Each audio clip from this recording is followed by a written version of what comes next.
Qui aurait cru que cet avaloir du Sablon abritait un trésor?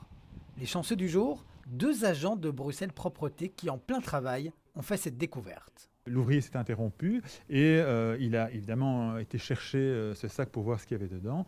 Et à sa grande surprise, vous imaginez, il a découvert qu'il y avait 2 lingots d'or dans ce sac. Il a donc appelé son responsable, son brigadier. Celui-ci est venu sur place et a prévenu la police. Si ce sont des vrais, le butin est impressionnant, car même si les lingots font la taille d'une carte de banque, leur valeur est très élevée. Au cours d'aujourd'hui, j'ai vu ce matin, il était aux alentours de 49 200.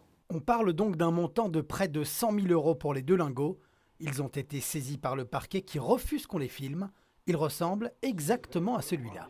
C'est un faux, mais ça ressemble vraiment à ça, c'est tout petit. Il y a un numéro de série, il y a un fabricant et il y a un titrage. Grâce à ces données, le parquet va tenter de retrouver les propriétaires. On va faire l'enquête, on va vérifier si on peut établir un lien avec un délit ou pas, si on peut identifier un propriétaire ou pas, et si on peut déterminer l'origine de ces lingots d'or.